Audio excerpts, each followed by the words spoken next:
اور یہ دنیا تو دارالفنا ہے، یہ دارالبقا نہیں ہے۔ ایک دن مر کر اوپر جانا ہے ایک عدالت میں، جو سب سے بڑی عدالت ہوگی، جہاں انصاف ہوتا ہے، انصاف کے علاوہ ناانصافی نہیں ہوتی ہے۔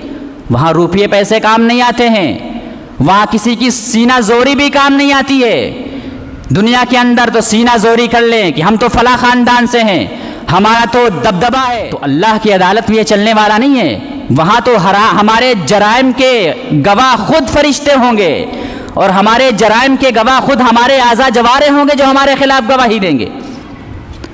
وہاں کچھ نہیں چلے گا، نہ روپیہ، نہ پیسہ، نہ کسی کی سینہ زوری، یہ کچھ نہیں چلنے والا۔ وہاں ہوگا تو صرف انصاف ہوگا، اور ہمارے خلاف ہمارے اعضاء جوارح خود ہوں گے، اور ہمارے خلاف ہمارے فرشتے گواہی دیں گے جو ہمارے ساتھ رہتے ہیں۔ الحمدللہ رب العالمین، والصلاة والسلام علی سید الانبیاء والمرسلین، وعلی آلہ واصحابہ وازواجہ وذریاتہ اجمعین، اما بعد۔ قال اللہ تبارک و تعالی اعوذ باللہ من الشیطان الرجیم، بسم اللہ الرحمن الرحیم، انما المؤمنون اخوہ فاصلحوا بین اخویکم۔ وقال النبی صلی اللہ علیہ وسلم، حق المسلم علی المسلم ست، صدق اللہ العظیم وصدق رسولہ النبی الکریم، ونحن علی ذلک لمن الشاہدین والشاکرین، والحمد للہ رب العالمین۔ محترم بزرگوں اور دوستو، اللہ رب العزت والجلال کا احسان ہے، کرم ہے، شکر ہے کہ اس نے ہمیں اور آپ کو اپنی بارگاہ میں آنے کی توفیق عطا فرمائی۔ ابھی میں نے آپ حضرات کے سامنے قرآن مقدس کی آیت کا ایک ٹکڑا اور جناب نبی کریم صلی اللہ علیہ وسلم کی ایک حدیث مبارکہ پڑھی ہے۔ انہی دونوں کی روشنی میں کچھ باتیں عرض کرنے کی کوشش کروں گا۔ دعا کریں کہ اللہ تبارک و تعالی ہمیں ان باتوں پر عمل کرنے کی توفیق عطا فرمائے اور سمجھنے کی بھی توفیق عطا فرمائے۔ ایک حدیث شریف میں آتا ہے، نبی اکرم صلی اللہ علیہ وسلم نے ارشاد فرمایا کہ ایک مسلمان کے دوسرے مسلمان پر 6 حقوق ہیں، 6 حق ہیں۔ صحابہ رضی اللہ عنہم نے عرض کیا کہ یا رسول اللہ صلی اللہ علیہ وسلم، وہ کیا حق ہیں، آپ ہمیں بتا دیں۔ تو اللہ کے نبی صلی اللہ علیہ وسلم نے ارشاد فرمایا کہ جب تم اپنے بھائی سے ملو تو اسے سلام کرو، جب وہ تمہاری دعوت کرے تو تم اس کی دعوت کو قبول کرو، جب وہ تم سے خیر خواہی چاہے، بھلائی چاہے، کوئی اچھا مشورہ چاہے تو تم اس کی بھلائی کرو، اس کے ساتھ خیر خواہی کرو،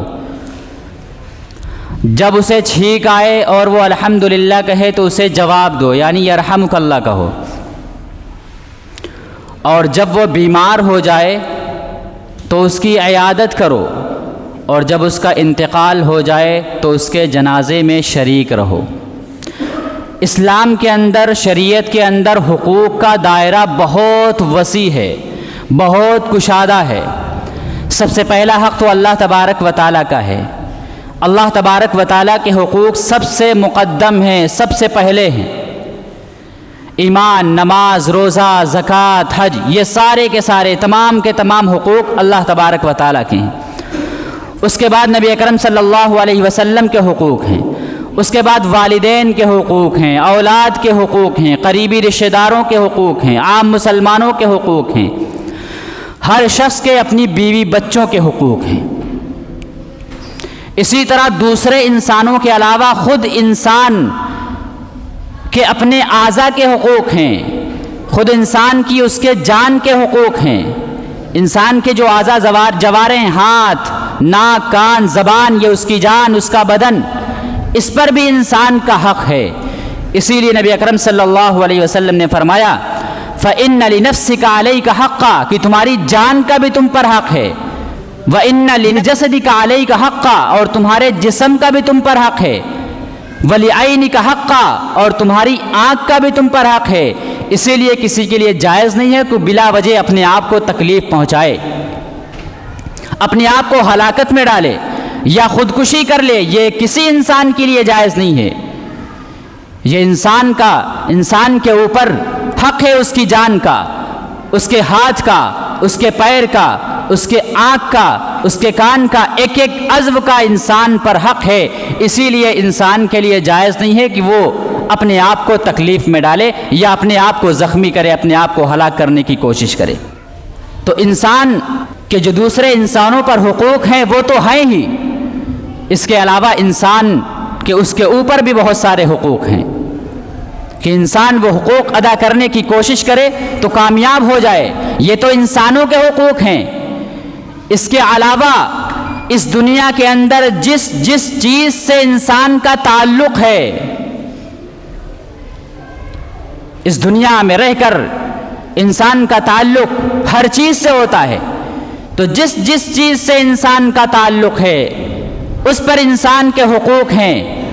یہاں تک کہ جانوروں کے بھی حقوق ہیں، حیوانوں کے بھی حقوق ہیں۔ اسی لیے نبی اکرم صلی اللہ علیہ وسلم نے ارشاد فرمایا کہ ایک شخص کو صرف اس لیے معاف کر دیا گیا، اس کو صرف اس لیے بخش دیا گیا کہ اس نے ایک پیاسے کتے کو پانی پلا دیا تھا، اس کی جان بچا دی تھی، صرف اس لیے اس کو معاف کر دیا گیا۔ اور دوسرے شخص کو اس لیے جہنم میں ڈال دیا گیا، اس کو اس لیے عذاب ہوا کہ اس نے بلی پال کر رکھی، اس کو باندھ کر رکھا، نہ اس کو کھانے کو دیا نہ پینے کو دیا، وہ مر گئی۔ تو جو حقوق کو ادا کرنے والا ہوتا ہے وہ اللہ کی نظر میں پسندیدہ ہوتا ہے، اور جو حقوق کو پامال کرنے والا ہوتا ہے، حقوق کو ضائع کرنے والا ہوتا ہے، وہ اللہ کی نظر میں مبغوض ہوتا ہے، یعنی بہت ہی ناپسندیدہ ہوا کرتا ہے۔ تو انسان کے دوسرے انسانوں پر بھی حقوق ہیں، انسان پر خود اس کے اعضاء جوارح کے بھی حقوق ہیں، انسان پر جانوروں کے اور حیوانوں کے بھی حقوق ہیں۔ اگر انسان حقوق کو ادا کرنے والا بن جائے تو انسان اللہ کی نظر میں پسندیدہ ہو جائے۔ کہنے کا مقصد یہ ہے کہ جس اسلام کے اندر اور جس دین کے اندر، جس شریعت کے اندر حیوانوں تک کے حقوق بتائے گئے ہوں، جس مذہب کے اندر جانوروں تک کے حقوق بتائے گئے ہوں، تو کیا انسانوں کے حقوق اور مسلمانوں کے حقوق نہیں بتائے گئے ہوں گے؟ یقیناً بتائے گئے ہیں، اور یقیناً بہت زیادہ حقوق ہیں، بہت زیادہ حقوق ہیں کہ اگر انسان اللہ کے حقوق میں کمی اور کوتاہی کرتا ہے، یہ قرآن و حدیث سے ثابت ہے کہ اگر انسان اللہ کے حقوق میں کوئی کمی کرتا ہے، کوئی کوتاہی کرتا ہے، تو وہ ارحم الراحمین، جو غفور الرحیم ذات ہے، اپنی رحیمی کا معاملہ فرما کر، کریمی کا معاملہ فرما کر وہ معاف کر سکتا ہے۔ بڑے بڑے مجرموں کو اس نے معاف کر دیا، وہ معاف کر سکتا ہے، لیکن اگر کسی بندے کا حق مارا ہوگا، کسی انسان کے حق کو ضائع کیا ہوگا، تو بغیر معافی تلافی کے اللہ تبارک و تعالیٰ اس کو معاف نہیں فرمائیں گے۔ تو ایک تو حقوق اللہ تبارک و تعالیٰ کے ہیں، اس میں کمی بیشی ہو جائے تو اللہ تبارک و تعالیٰ معاف فرما دے گا، لیکن جو بندوں کے حقوق ہیں، انسانوں کے حقوق ہیں، ان میں اگر کمی کوتاہی ہو جائے تو اللہ تبارک و تعالیٰ معاف نہیں فرماتے جب تک کہ ان سے معافی نہ مانگ لی جائے جس کے حق کو آپ نے مارا ہے، جس کے حق کو آپ نے ضائع کیا ہے۔ ایک مرتبہ نبی اکرم صلی اللہ علیہ وسلم نے صحابہ سے عرض کیا، تم جانتے ہو مفلس کون ہے، غریب کون ہے؟ صحابہ رضی اللہ عنہم نے عرض کیا، ہاں ہمارے نزدیک تو وہ مفلس ہے، ہم تو اسے غریب سمجھتے ہیں جس کے پاس درہم و دینار نہ ہو، مال و دولت نہ ہو، اسباب نہ ہو، روپیے پیسے نہ ہو، وہ غریب ہے۔ نبی اکرم صلی اللہ علیہ وسلم نے فرمایا، اچھا غریب وہ شخص ہے جو اللہ کے دربار میں حاضر ہوگا، نمازیں لے کر حاضر ہوگا، زکوٰۃ لے کر حاضر ہوگا، روزے لے کر حاضر ہوگا، نیکیاں لے کر حاضر ہوگا، نیکیوں کے بڑے بڑے گٹھر لے کر حاضر ہوگا، بڑے بڑے ذخیرے لے کر حاضر ہوگا، لیکن اس کے ساتھ ساتھ دنیا میں کسی کا حق مارا ہوگا، دنیا میں کسی کو ستایا ہوگا، دنیا میں کسی کو قتل کیا ہوگا، کسی کی زمین دبائی ہوگی، کسی کے ساتھ ناانصافی کی ہوگی، کسی پر جھوٹا الزام لگایا ہوگا، تہمت لگائی ہوگی، تو وہ اللہ کے دربار میں اس حال میں حاضر ہوگا، تو اس کی نیکیاں جو ہیں وہ ان مظلوموں کو دے دی جائیں گی۔ کون سے مظلوم؟ جس کا حق اس نے اس دنیا کے اندر مارا تھا، جس کو ستایا تھا، جس پر الزام لگایا تھا، اس کی نیکیاں ان مظلوموں کو دے دی جائیں گی۔ اگر اس کی نیکیاں کم پڑ جائیں گی تو ان سبھی لوگوں کے گناہوں کو اس کے کھاتے میں ڈال دیا جائے گا، اس کے حساب میں ڈال دیا جائے گا، اور اس کو جہنم میں پھینک دیا جائے گا۔ اللہ کے رسول صلی اللہ علیہ وسلم نے فرمایا کہ یہ ہے غریب آدمی، مفلس آدمی، کتنی نیکیاں ہونے کے باوجود، نماز، روزہ، زکوٰۃ، حج، عمرے، تلاوت وغیرہ وغیرہ اتنی نیکیاں ہونے کے باوجود کوئی کام نہیں آئیں گی اس کی، جہنم میں ڈال دیا جائے گا۔ اس حدیث شریف سے پتہ چلتا ہے کہ اگر کوئی شخص صرف نماز پڑھتا ہے، زکوٰۃ دیتا ہے، روزے رکھتا ہے، لیکن حقوق کو ضائع کرنے والا ہے، حقوق کو پامال کرنے والا ہے، تو یہ عبادتیں اس کو جہنم سے بچا نہیں سکتی ہیں، یہ عبادتیں اس کو جہنم سے بچا نہیں سکتی ہیں اگر وہ ان عبادتوں کے ساتھ ساتھ ان حقوق کو پامال کرنے والا ہے۔ کسی پہ جھوٹا الزام لگا دیا، کسی پہ تہمت لگا دی، کسی کی زمین دبا لی، کسی کو ستایا وغیرہ وغیرہ، بہت سارے ایسے حقوق ہیں، تو یہ عبادات جو ہیں اس کو جہنم سے بچا نہیں سکیں گی۔ تو اس حدیث شریف کا مطلب یہ ہے، جب اس طرح کے بیانات ہوتے ہیں، اس طرح کی باتیں ہوتی ہیں تو لوگ کہتے ہیں اور اشکال پیدا ہوتا ہے، اعتراض کرتے ہیں لوگ، تو پھر نماز پڑھنے کا کیا فائدہ ہے، روزہ رکھنے کا کیا فائدہ ہے، زکوٰۃ دینے کا کیا فائدہ ہے، ان نیکوں کا کیا فائدہ ہے جب جنت ہی نہ ملے گی؟ تو میرے دوستو، وہ کہتے ہیں تو پھر ہم نماز، روزہ، زکوٰۃ نہ کریں، بس حقوق ہی ادا کرتے رہیں لوگوں کے۔ تو مطلب یہ ہے کہ جو اہمیت عبادات کی ہے وہی اہمیت ان حقوق کی بھی ہے، یعنی کسی کی اہمیت کم اور زیادہ نہیں ہے،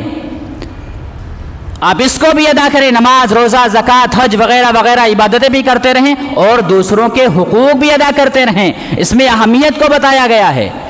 یہ نہیں کہا گیا ہے کہ بس آپ حقوق ہی ادا کرتے رہیے، نماز، روزہ، زکوٰۃ نہ کریے، یا آپ نماز، روزہ، زکوٰۃ کریے اور حقوق نہ ادا کریے، نہیں، بلکہ دونوں کی اہمیت کو بتایا گیا ہے کہ جس طریقے سے تم نماز پڑھتے ہو اسی طریقے سے دوسروں کا حق بھی نہ مارو، جس طریقے سے تم زکوٰۃ دیتے ہو، حج کرتے ہو، عمرہ کرتے ہو، اسی طریقے سے کسی کو ستاؤ بھی مت، اسی طریقے سے کسی کی زمین بھی مت دباؤ، اسی طریقے سے کسی پہ جھوٹا الزام بھی نہ لگاؤ۔